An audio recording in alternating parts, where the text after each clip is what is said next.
हाँ। नमस्कार मित्रों, आज मेरा जो विषय है आध्यात्म, वर्तमान समय में आध्यात्म की उपयोगिता।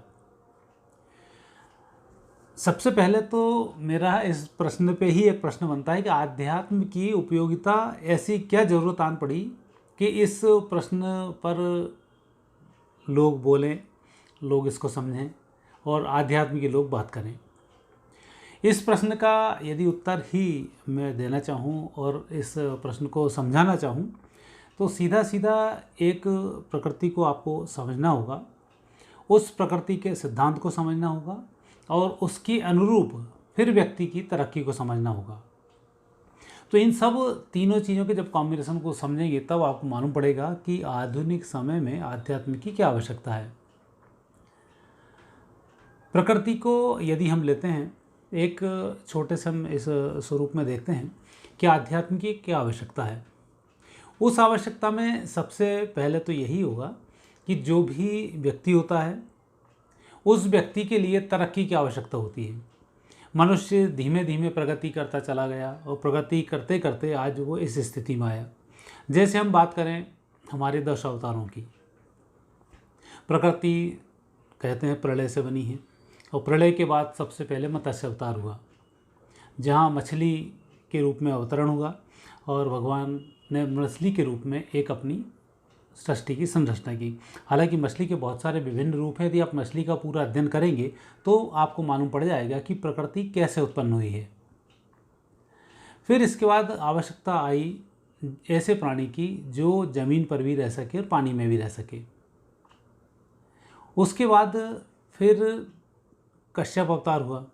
कछुआ ज़मीन पर भी रह सकता है और पानी में भी रह सकता है। तो कछुए की आपने बनावट देखी होगी, अंदर से नरम होता है, बाहर से कठोर होता है। तो उसी प्रकार की प्रकृति निकली थी जिस प्रकार की कठोरता कछुए के ऊपर पाई जाती है। कोई चीज़ नहीं थी, कोई कुछ नहीं था, सिर्फ एक बंजर थी और खाली दलदल थे। तो इस स्थिति का लाखों सालों तक फिर ऐसी चलती रही। उसके बाद अगला अवतार हुआ, सूकर अवतार हुआ। उस अवतार में बराह अवतार जो भगवान का माना जाता है, उस बराह अवतार, बराह को आज भी देखा होगा, जहाँ जहाँ भी यह खुदाई करता है अपने दांतों के द्वारा, तो वहाँ पर वनस्पतियाँ उगना शुरू हो जाती हैं। इसके बाद धीमे धीमे वनस्पतियाँ उत्पन्न होना शुरू। वनस्पति की चर्चा मैं आपसे करूँगा अभी, क्योंकि वनस्पति ऐसा नहीं है कि उन्होंने खोदा और वनस्पति आपकी उग के आ गई। वनस्पतियों के बाद फिर जो अगला अवतार हुआ, जब प्रकृति में सुअरों की संख्या बढ़ना शुरू हुई, तब फिर प्रकृति फिर अनबैलेंस हुई। तो इसके लिए फिर बराह अवतार की आवश्यकता हुई, तो भगवान ने नरसिंह अवतार लिया। तो नरसिंह अवतार के फिर 2 मायने थे। यदि हम प्राणियों को लेते हैं, उन प्राणियों के ऊपर यदि हम विकासवाद की बात करें तो लगातार बढ़ते बढ़ते ये सृष्टि फिर बनी। तो प्राणियों का जो राजा होता है वह शेर बना, वहाँ शेर बना, इधर मनुष्य की उत्पत्ति होना शुरू हुई। आधा वह शेर रहा, आधा वह मनुष्य रहा, अर्थात वहाँ फिर प्रकृति में मनुष्य की नींव आई। मनुष्य के बाद जब फिर अगला जो अवतार हुआ वह अवतार हुआ वामन अवतार, अर्थात एक बच्चे के रूप में मनुष्य की उत्पत्ति हुई। उस बच्चे के रूप की उत्पत्ति के बाद फिर अगला अवतार हुआ। बच्चा आपने देखा होगा कि किसी भी कीट पतंगे को पकड़ लेता है, तितली दिखती पकड़ जाता है, पैर से चींटियों को मार देता है, तो उसमें एक हिंसा का स्वभाव रहता है। और यही स्वभाव धीमे धीमे बढ़ता बढ़ता बड़ा हिंसक हुआ और मनुष्य के लिए ये जो प्रकृति के प्राणी हैं, जहरीले सांप हैं, शेर हैं या और घातक जो प्राणी हैं, इनसे भी खतरा शुरू हुआ। तो मनुष्य का एक शिकारी अवतार हुआ जिसको परशुराम अवतार हम कहते हैं। हिंसा करना, सारे काम करना, ये उस अवतार के माध्यम से हुए। लेकिन उस अवतार से चूंकि मनुष्यत्व भी हो चुका था और धीमे धीमे जो विकास होता है, तो विकास में तमस से सत्व की ओर की यात्रा होती है।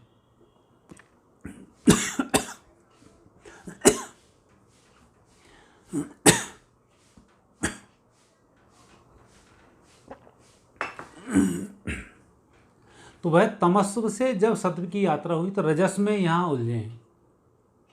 रजस के बाद जब सत्व की यात्रा में पहुँचे हैं, भगवान परशुराम के बाद फिर सत्वगुण में प्रवेश हुआ। तो अगला जो प्रवेश हुआ वो मर्यादाओं के रूप में हुआ।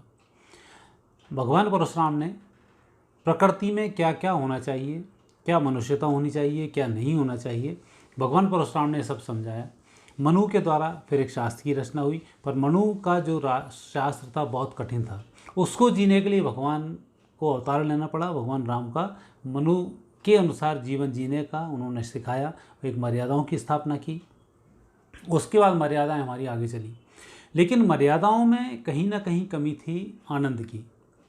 यदि पिता है, पिता की बात हम सबको माननी है, दादाजी हैं, दादा की बात हमको सबको माननी है, उनका हमें कोई विरोध नहीं करना है। मर्यादाओं में यहाँ दिक्कत आती है।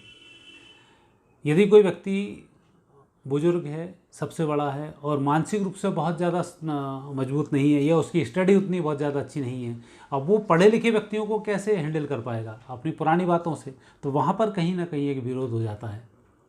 तो उस स्थिति में व्यक्ति को मन मार कर बैठना पड़ता है, और उन मर्यादाओं में जो एक आनंद होना चाहिए वह आनंद हमसे छिन जाता है। फिर आनंद के अवतार के लिए भगवान श्री कृष्ण का अवतार हुआ। भगवान श्री कृष्ण के बाद जो हमारे पंच तत्व हैं, यात्राएं करना, संगीत को सुनना, नृत्य का करना, इस प्रकार की जो 64 कलाएँ हैं, वह 64 कलाएँ फिर कृष्ण के माध्यम से प्रकृति में आई।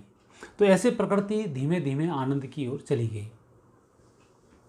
अब जब हम तमस से यात्रा कर रहे हैं, 3 अवतार तमस के हैं, 3 अवतार रजोगुण के हैं, और 3 अवतार फिर सत्वगुण के हैं।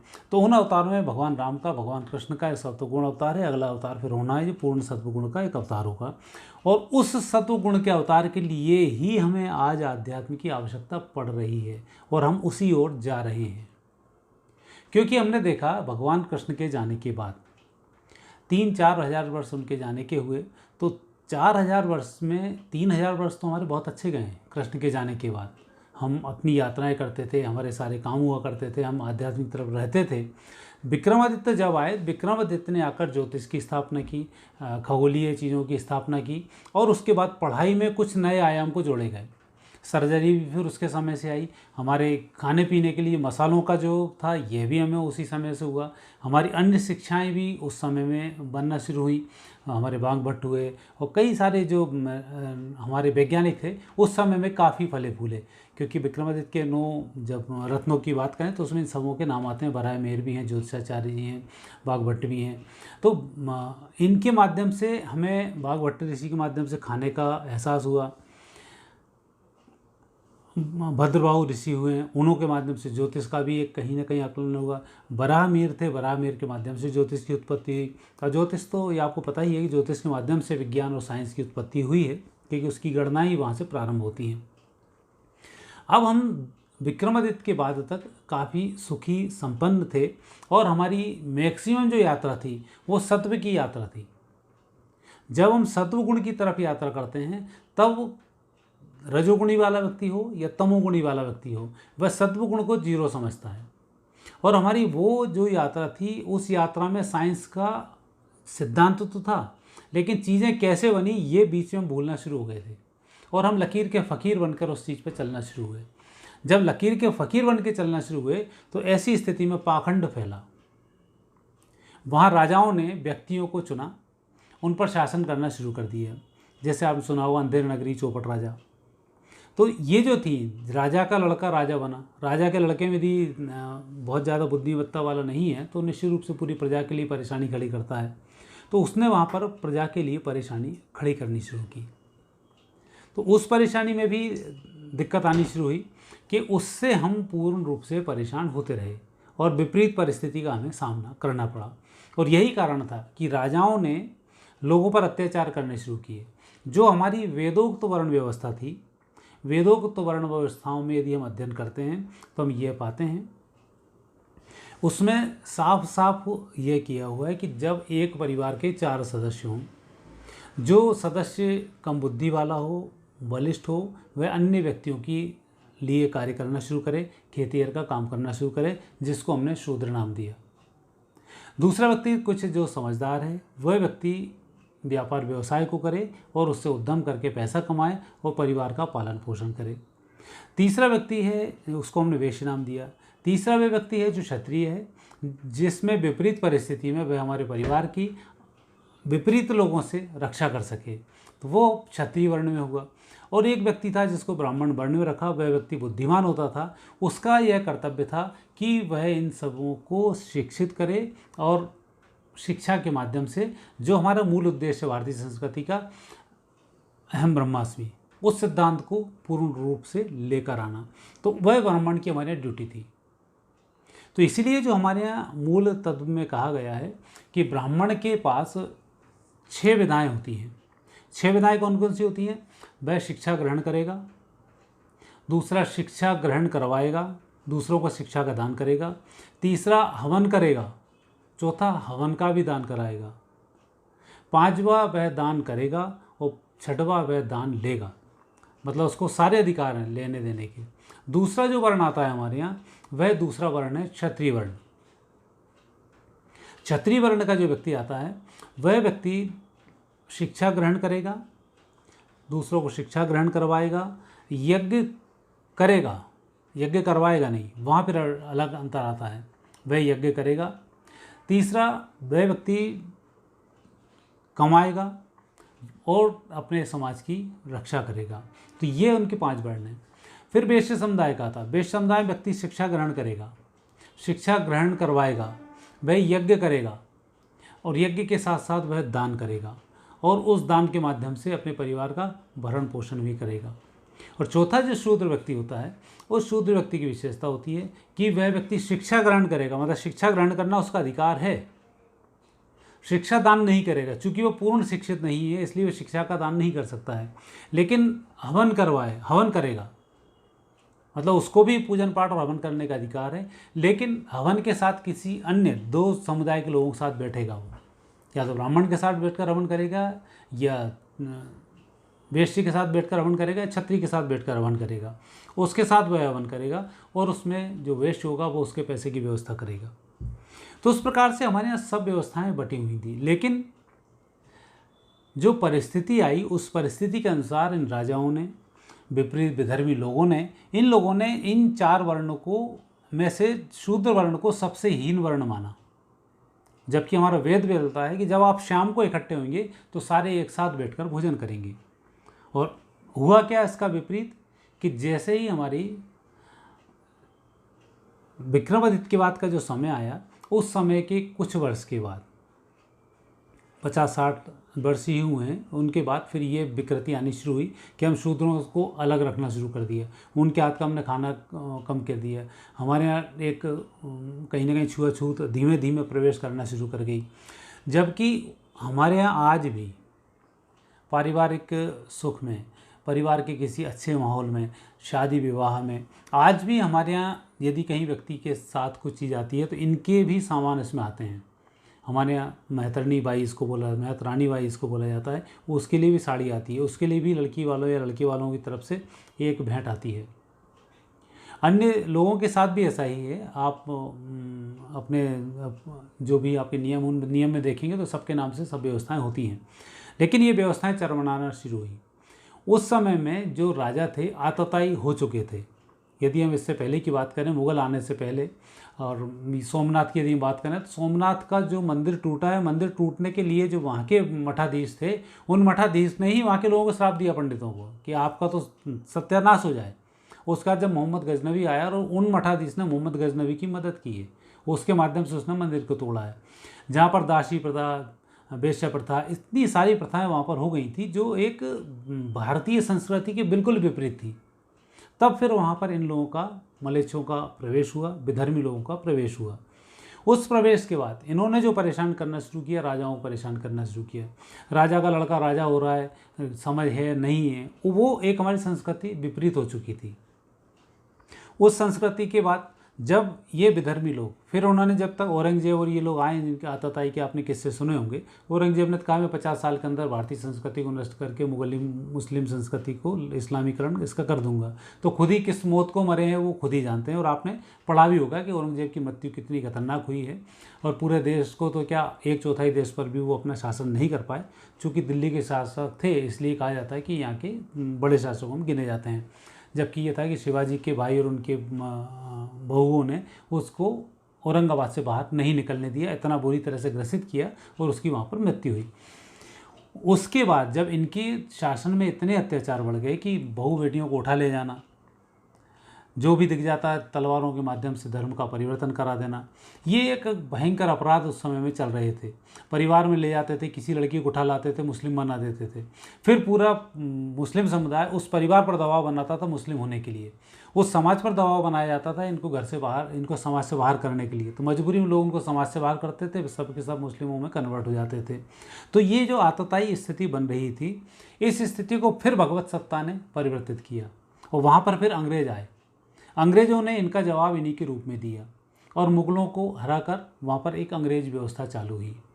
तो ऐसा जो समय चला वो 700 वर्ष तक लगभग इनका शासन चला है, जो मलेच्छों का रहा। इसके बाद फिर अंग्रेज़ों का आना शुरू हुआ। अंग्रेज़ जब आए तो उन्होंने ईसाईयत का प्रचार प्रसार करना यहाँ पर शुरू किया। यह एक बात मैं और कोड करना चाहूँगा जो बहुत ज़रूरी है। जब अंग्रेज़ आए, ईसा मसीह आए, ईसा के मृत्यु के बाद बहुत जल्दी 50 वर्ष का समय लगा, पूरे यूरोप को उन्होंने मार काट कर ईसाईयत में कन्वर्ट कर लिया। जब मोहम्मद गए, मोहम्मद जाने के बाद उन्होंने बहुत जल्दी इराक, ईरान, इस तरीके के जो स्थान पारसी लोग हुआ करते थे, इन पारसी लोगों को कन्वर्ट करके 15 साल का समय लगा और उन्होंने इराक, ईरान, अफगानिस्तान सारे को धीरे धीरे करते करते ये पूरे मुस्लिमों में उन्होंने कन्वर्ट कर लिया। लेकिन इसके बावजूद भारत में 700 साल शासन करने के बावजूद भी भारत को ये पूरा मुग़ल नहीं बना पाए। उसका सिर्फ कारण है कि हमारी आध्यात्मिक शक्ति है। अंग्रेज़ों ने इसी आध्यात्मिक शक्ति को समझा और भारत की स्थिति को समझा कि यहाँ आध्यात्मिक चीज़ें कैसे मौजूद हैं और उनको कैसे नष्ट किया जाए। उन्होंने जब देखा कि भारतीय संस्कृति में महिलाओं का बहुत बड़ा स्थान है, धर्म में महिलाओं का बहुत बड़ा स्थान है, घर के कार्यक्रमों में महिलाओं का बहुत बड़ा स्थान है, महिलाओं का बहुत बड़ा यहाँ पर सम्मान है। नानी नाना, मामी मामा, मौसी मौसा, हमारे पहले महिलाओं का नाम लिया जाता है, उसके बाद पुरुष का नाम लिया जाता है। तो वो जो श्रीमती और श्री, तो ये जो स्थिति बनी, ये हमारे यहाँ एक संस्कृति थी जिस संस्कृति में महिलाओं को बचा कर रखते थे और उसमें हम अपनी संस्कृति को सुरक्षित रख पाए। लेकिन जब अंग्रेज़ आए, अंग्रेज उन्होंने आने के बाद उन्होंने हमारे महिलाओं पर ही सबसे पहला अटैक करना शुरू किया। उनको कैसे बिगाड़ा जाए, उन्होंने बिगाड़ने के लिए मेघालय की जो शिक्षा नीति आई, उस शिक्षा नीति के तहत महिलाओं के ऊपर नाना प्रकार से कैसे इनको आगे बढ़ाया जाए, घर से बाहर निकाला जाए, कैसे परेशान किया जाए और कैसे इनकी संस्कृति को नष्ट किया जाए, उस पर उन्होंने कार्य करने शुरू कर दिए। उसी के तहत ये फिल्मी जो आजकल आ रही है, फिल्में भी उसी का एक नतीजा ही, भारत की महिलाओं को बिगाड़ दिया जाए, आधे अधूरे इनको कपड़े पहनाए जाएँ, नाना प्रकार की संस्कृतियों में इनको उलझाया जाए। और जैसा आप अभी देख रहे हैं, अभी तक तो ज़्यादा फिल्म के बारे में हिट नहीं था, लेकिन ये पिछले 2 वर्षों में तो आपने देखा होगा कि अभी कौन कौन लोग अंदर हो रहे हैं और कैसे भारतीय संस्कृतियों में लव जिहाद चलाया जा रहा है, क्या क्या चलाया जा रहा है। तो ये जो स्थिति अब आई, अंग्रेज़ों ने उस स्थिति को समझा और वो स्थिति का विकृति आज यहाँ है। लेकिन हमारी भारतीय संस्कृति धीमे धीमे लगातार कार्य करती रही उसके पीछे पीछे, और आज की जो स्थिति है उस स्थिति में यदि हम देखते हैं तो जितनी भी विधर्मियों के द्वारा बनाई गई शिक्षा नीति हैं अब सब फ्लॉप हो रही हैं। आध्यात्म उनका था ही नहीं, विज्ञान को मानते थे, उनका विज्ञान यहाँ पर फ्लॉप हो रहा है। तो ऐसे समय में आज जब इस स्थिति में विज्ञान लगभग अपनी पूरी तरक्की कर चुका है और विनाश की ओर विज्ञान ले जा चुका है, तो विज्ञान को जो एक बहुत बड़ा पाश्चात्य संस्कृति के लोग एक वरदान मांग रहे थे कि विज्ञान हमारे पास है और हम पूरी दुनिया पर शासन कर डालेंगे, तो आज उनका विज्ञान जीरो हो रहा है। फिर व्यक्ति पीछे मुड़ रहा है और भारतीय आध्यात्मिक शक्तियों की तरफ आ रहा है। और यही एक विषय है जो आज का विषय है, आधुनिक समय में आध्यात्म की आवश्यकता। तो मुझे लगता है कि जो आवश्यकता है उस आवश्यकता के पीछे मैंने एक इतिहास छोटा सा बताया है। इसमें बहुत सारे रूप्स हैं और उनको यदि आप डिटेल करेंगे तो आपको सब चीज़ें मालूम पड़ जाएंगी कि आध्यात्म की आवश्यकता आज क्यों आन पड़ी है। आन पड़ी आपके कारण नहीं है, हमारे हिंदुस्तानियों के कारण नहीं आन पड़ी। हिंदुस्तानी तो आज भी अभी विदेशी संस्कृति को अपनाने के लिए बिल्कुल आतुर बैठा हुआ है, लेकिन जो विज्ञान को पूर्ण रूप से समझ चुके हैं, विज्ञान के जिन लोगों ने दुर्गुण देख चुके हैं, वो फिर आध्यात्म की तरफ आ रहे हैं। आज आप देखें, भारत के मीडिया ने भारत की धज्जी उड़ाने में कोई कसर नहीं छोड़ी। कोई भी चैनल हो, हर चैनल ने भारत का सत्यानाश करने में पूर्ण रूप से 100% भूमिका निभाई है। कोरोना फैला, 130 करोड़ की पॉपुलेशन में कितने प्रभावित होते हैं? 15 लाख लोग। 130 करोड़ में 15 लाख, कितना परसेंट हुआ? 1.5% लोगों में यदि हम बात करते हैं कि हमारे यहाँ बहुत भयंकर फैल चुका है, बिल्कुल मरे जा रहे हैं, बिल्कुल ऐसा हुआ, इन्होंने ऐसा सत्यानाश किया है कि पूरी दुनिया भारत को भीख देने के लिए तैयार हो गई, ऑक्सीजन दे रही, कहीं कुछ कर रहा है, जबकि नॉर्मल चीज़ें थी। सारी समस्याओं को मोदी ने सामने रखा था, सारे लोगों से चर्चा की, उससे पहले हम लोगों ने मेडिसिन उनको दी, आज हमें उनके रूप में चीज़ प्राप्त हुई सहयोग के रूप में, क्योंकि हमने उनको सहयोग दिया था। भारतीय मीडिया ने कहा है कि वहाँ से भीख आ रही, यहाँ से भीख आ रही, बड़े बदतमीज रूप से ये पत्रकार बैठ कर बदतमीजी कर रहे थे। तो धज्जी उड़वाने में इन्होंने कोई कसर नहीं छोड़ी। अल्टीमेट क्या हुआ कि जिन देशों की पॉपुलेशन, चीन अकेले में जब पहली लहर आई थी उस समय में अमेरिका ने घोषणा की थी कि जो सल्फ़र का गुबार यहाँ उठा हुआ है, जितनी सल्फ़र है, ये सल्फ़र कम से कम 20 लाख लाशों को जलाने के बाद वायुमंडल में पाई जाती है। इसका मतलब पहले उसमें ही उसके 20 लाख लोग मारे गए थे। वहाँ के मीडिया ने तो कभी चीन की बुराई नहीं की। हमारा आदमी मर नहीं रहा, उससे पहले ऑक्सीजन मर गई, ऑक्सीजन नहीं है, ऑक्सीजन नहीं है। इतना टेरराइज कर दिया व्यक्ति को कि आधे लोग तो इसकी दहशत में मर गए इनकी टीवी देख देख कर। तो जो विपरीत परिस्थिति है, उस परिस्थिति में आज भी हम वहाँ हैं। लेकिन दुनिया ने क्या देखा? दुनिया ने यह देखा कि 130 करोड़ लोगों में व्यक्ति के 10 से 15 लाख लोग मरे, 10 से 15 लाख लोग प्रभावित हुए। जो हुआ उनकी तुलना में कि जहाँ 50 करोड़ पॉपुलेशन थी वहाँ मर गए 15-15 लाख। इटली जैसे देश में जहाँ पूर्ण रूप से विकास है मेडिसिन्स का, दवाइयों का, अच्छे डॉक्टर्स उपलब्ध हैं, अच्छी सब चीज़ें सुविधाएं वहाँ पर बनी हुई हैं। पहली लहर में ही 10 लाख लोग मारे गए और बहुत बुरी तरीके से मारे गए। दूसरी लहर में मारे गए। जब भारत में दूसरी लहर चल रही थी उस समय में दुनिया में भी दूसरी लहर थी, लेकिन दुनिया के दूसरे देशों के मीडिया ने अपने देश की कभी खिल्ली नहीं उड़वाई और हमारे यहाँ का मीडिया पूरी खिल्ली उड़वाता रहा। देश की धज्जी उड़ाने में कोई कसर नहीं रखी। तब पूरी दुनिया ने देखा कि भारत की एक्चुअल स्थिति है कि 130 करोड़ में से इतने कम लोग मारे गए और हमारे यहाँ 5 करोड़ हैं या 10 करोड़ हैं, किसी के 20 करोड़ हैं, किसी के 50 करोड़ हैं। वो हमारे पर लाखों के लाखों लाशें ठिकाने लगाने की जगह नहीं मिल पाई। फिर एक अध्ययन की बात आई कि भारत में ऐसा क्यों हुआ। फिर लोग बोलते हैं यहाँ की मेटाबॉलिज्म बहुत अच्छा है, लोगों के अंदर की इच्छा शक्तियाँ बहुत अच्छी हैं, लेकिन नहीं। हमारे यहाँ की आध्यात्मिक पावर थी। हमारे यहाँ कई लोगों ने काढ़े बांटना शुरू किए, लोगों ने एक दूसरे को सहयोग करना शुरू किया, वो किसी ने नहीं छापा है। मतलब लाखों लोग अपने घरों से टिफ़िन बना के दूसरों लोगों की मदद कर रहे हैं, ये किसी मीडिया ने नहीं बताया है आपको। हमने अपनी परिस्थिति को कैसे संभाला? उस परिस्थिति को हमारी संस्कृति के सूत्र के अनुसार हमने संभाला कि हम पड़ोसी को सुखी देखना चाहते हैं और हम उनकी मदद करते हैं। तो लेकिन ये समझा है पड़ोसियों ने, जो विज्ञान को प्राप्त कर चुके उन लोगों ने, इसलिए उन लोगों ने भारतीय संस्कृति को अपनाना शुरू किया है। हम नमस्ते करते हैं, उन्होंने नमस्ते करना शुरू किया है। अभी तक उन्हें नमस्ते का मतलब नहीं मालूम था, लेकिन इस कोरोना ने उनको नमस्ते करना सिखा दिया, सोशल डिस्टेंसिंग सिखा दी है। हमारे यहाँ कहा जाता है जितनी बड़ी हाइट होती है उतनी दूर बैठकर व्यक्ति से बात करना चाहिए। आज वो सोशल डिस्टेंसिंग आ गई। भोजन करते हैं हाथ और पैर धोकर भोजन करना चाहिए, ज़मीन पर बैठकर भोजन करना चाहिए।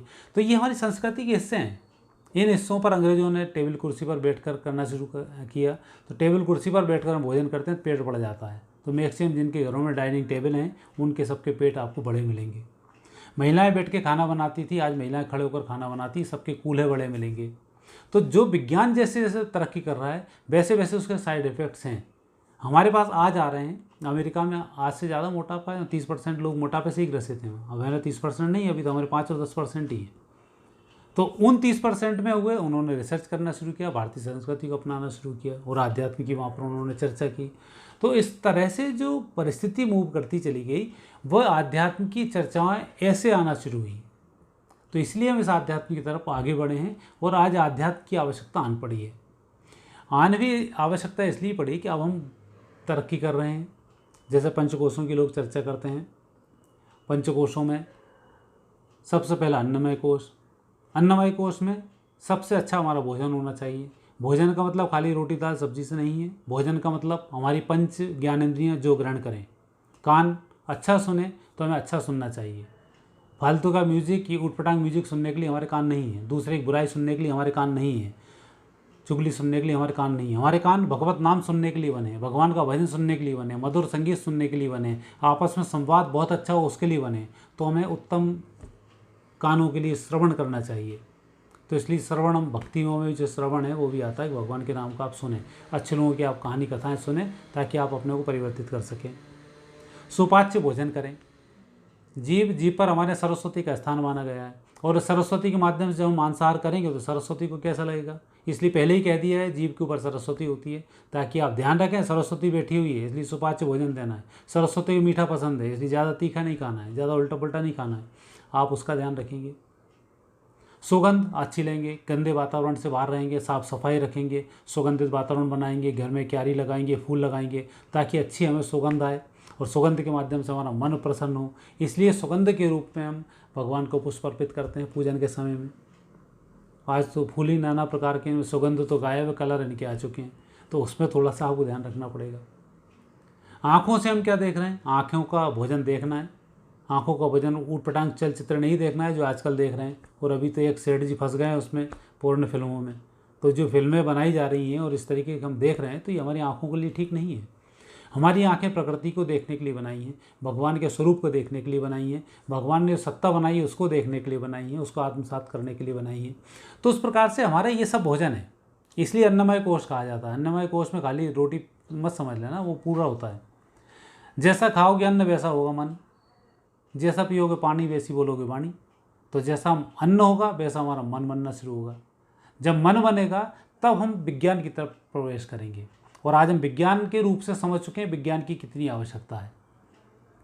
विज्ञान का एक योग है, और विज्ञान में जब कोई चीज़ प्रूफ हो जाती है इस पर हमें आनंद की अनुभूति होती है। जैसे आज कोरोना फैला, हमारे वैज्ञानिकों ने कोरोना को ढूंढ निकाला, उसकी वैक्सीन तैयार कर ली और वैक्सीन हमें लग गई, अब हम खुश हैं। तो विज्ञान के बाद आनंद की प्राप्ति होती है। लेकिन अब यहाँ प्रश्न उठता है कि हम इस सब तक पहुँचे कैसे, करें क्या। उन सब के लिए फिर आध्यात्म की आवश्यकता है, और ये जितनी बातें की ये सब आध्यात्म के अंश हैं। डार्विन का विकासवाद, पश्चिम का जो विकासवाद है, वो ऐसा महामानव बनाना चाहता है। यदि आप उसको साइंस पढ़ेंगे आपको मालूम पड़ेगा कि इनकी जो उत्पत्ति है प्रकृति में मनुष्य सर्वश्रेष्ठ, और मनुष्य से अब जो उत्पन्न करेंगे वो महामानव उत्पन्न करेंगे जो शक्तिशाली होगा। जैसे रावण, मैं शक्तिशाली हूँ, अब सब मेरे अंडर में काम करेंगे। अभी अफ़गानिस्तान और जी ये जो युद्ध चल रहा है इजराइल का, वहाँ ताइवान का, तो तालिबानी लोग ये समझ रहे हैं कि हमारा जो इस्लाम है वही पूर्ण इस्लाम है। हालांकि उनका पूर्ण इस्लाम है, उनके ग्रंथों का अध्ययन करेंगे, जो तालिबान लोग काम कर रहे हैं उनके ग्रंथ के अनुसार ही काम कर रहे हैं, लेकिन उसमें जो मारकाट मची हुई है वो नुकसानदायक स्थिति में पहुँच चुके हैं। तो जो महामानव पश्चिम उत्पन्न करना चाहता है वह महामानव अकेला होगा और सब लोगों का नाश करके अपने आप को राजा बनाने की कोशिश करेगा। हमारे पूर्व के महामानव की हम बात कर रहे हैं, हम आध्यात्मिक शक्तियों का विकास करेंगे। जो यहाँ का जो महामानव है, विज्ञान का जो महामानव है, पश्चिम का जो महामानव है, वो शक्ति संपन्न होगा, और हमारे पूर्व का जो महामानव है वो सर्वगुण संपन्न होगा। उसमें आध्यात्मिक शक्तियाँ भी होंगी, और जो पूर्ण है, सर्वगुण संपन्न है, वो हर मानव को महामानव बनाने का प्रयास करेगा। जैसे कृष्ण आए, कृष्ण के टाइम उन्होंने हर व्यक्ति को कृष्ण बनाया। अहम ब्रह्मास्मि का हमारा सिद्धांत मूल है। तो हमारा जो महामानव है, यह महामानव हर व्यक्ति को महामानव बनाएगा। पश्चिम का जो महामानव है वो अकेला महामानव बनेगा, वहीं सब लोगों को काट चाट कर उन पर राज करेगा। ये दो संस्कृतियों का दो अलग अलग ध्रुव हैं, और जो महामानव की हम बात करते हैं उसको बनाने में हम पढ़ाई भी कर रहे हैं, पंचकोशों की हम यात्राएं भी कर रहे हैं, और जब हम पढ़ाई करके विज्ञान पे आ रहे हैं तो हमारी जो भारतीय संस्कृति में जितनी भी विधाएं हैं उन सबको विज्ञान के रूप में हम प्रूफ करेंगे, और अब पूरी दुनिया उस चीज़ को देख रही है। और जब विज्ञान से भारतीय संस्कृति प्रूफ होगी तो भारतीय संस्कृति में लोग आना शुरू होंगे। और यही कारण है कि आज विदेशी लोग भारतीय लोग जितने कम अन्य धर्मों में कन्वर्ट हो रहे हैं, उससे 10 गुना अधिक लोग अन्य धर्म के भारतीय संस्कृति को अपना रहे हैं। ये मीडिया में दम नहीं कि उनके बारे में छाप दे, लेकिन आप उसका अध्ययन करेंगे तो आप मालूम पड़ेगा, क्योंकि मैं दुनिया भर घूमता हूँ, मुझे पता है कितने लोग कहाँ भारतीय संस्कृति को मानते हैं। आज इस्कॉन चले जाइए, कितने अंग्रेज मिल जाएंगे। आज आप उन्हीं मुस्लिम कंट्रीज़ों में चले जाइए, कई मुस्लिम भारतीय संस्कृति को अपना रहे हैं। जब आप देखेंगे आपको मालूम पड़ेगा वो इनसे ज़्यादा लोग अपना रहे हैं। तो अब भारतीय संस्कृति में जो हमारे यहाँ व्यवस्थाएं हैं, उस व्यवस्थाओं में आध्यात्म का मतलब है भगवत सत्ता की प्राप्ति। और भगवत सत्ता की प्राप्ति अर्थात तमस से सत्व की यात्रा। तो हम धीमे धीमे तामसी प्रकृतियों को हम छोड़ रहे हैं। जब तमस छोड़ते हैं तो रजस आता है, तो हमें राज्य करने की स्थिति बनती है। आज से पहले हमारे यहाँ राजा के रूप में कोई व्यक्ति अमेरिका राष्ट्रपति के सामने खड़ा नहीं हो सकता था। आज मोदी आँख में आँख डालकर बात करता है और दूसरा व्यक्ति भारत को दोस्त कहता है। अभी कल ही वो विदेश मंत्री अमेरिका के गए हैं और उन्होंने कहा कि भारत से अच्छा हमारा कोई दोस्त नहीं है। आप हमें एक शूद्र मानते थे आज से 10 साल पहले, और आज आप हमें दोस्त की श्रेणी में रख रहे हो। आज दोस्त की श्रेणी में रख रहे हो तो ये सुनिश्चित है कि कल हम आपके गुरु के रूप में आएंगे और तुम हमारे पैर पड़ोगे। तो यही कारण है कि भारतीय संस्कृति में आध्यात्म की आवश्यकता है, और हम भी यही चाहते हैं कि हर व्यक्ति आध्यात्मिक हो, हर बच्चा आध्यात्मिक हो और आध्यात्मिक चीज़ों को करना शुरू करे। तो हम पूरी दुनिया पर भारतीय संस्कृति के माध्यम से एक ऐसी सृष्टि की संरचना करेंगे जिसमें राम राज्य की जो कल्पना की गई है वह राम राज्य होगा, जहाँ कोई किसी को परेशान नहीं करेगा, सब अपने नियमों के अनुसार चलेंगे और हम अपनी आध्यात्मिक यात्राओं को पूरी करेंगे। तो इस प्रकार से जो मैंने उद्बोधन दिया, ये थोड़ा विषय थोड़ा बड़ा है, तो छांट कर जितना मेरे से बना उतना मैंने आपको समझाने की कोशिश की। आपको प्रयास कैसा लगा आप मुझे बतलाएं ज़रूर। धन्यवाद। मैं आचार्य राजेश, आपका मित्र।